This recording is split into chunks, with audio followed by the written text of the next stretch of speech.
Christiane Taubira annonçait dans La Croix l'arrivée du mariage pour tous. Mais que s'était-il passé le 9 septembre à 20h?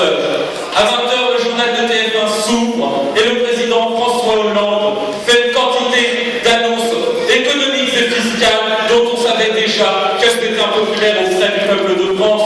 Le lendemain matin, le lundi, tous les médias ne titraient que sur ces annonces, tous sauf un, La Croix.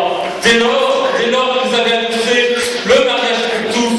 Plus aucun média parlait des annonces du président de la République, mais ne parlait plus du mariage pour tous. Alors Brigitte s'est levée, nous nous sommes levés au côté de Brigitte. Vous êtes levés au côté de Brigitte.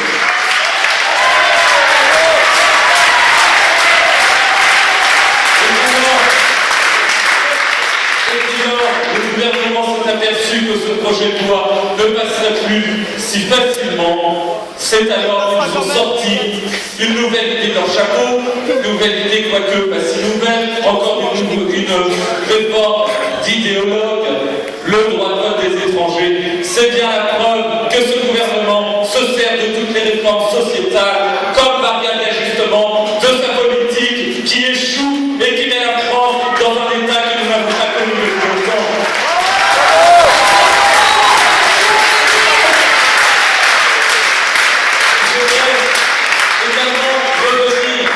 Sur la lettre que nous a envoyée Jean-Pierre Michel, où il dit d'abord que vous ne représentez rien, donc que vous n'êtes rien.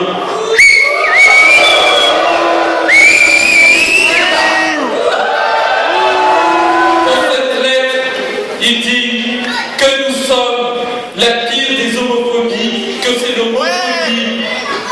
l'homophobie qui est niée, c'est le déni d'homophobie comme il existe un déni de racisme.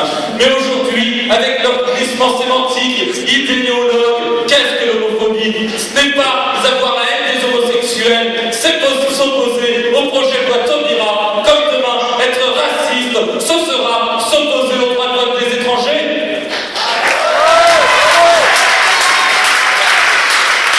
Et donc,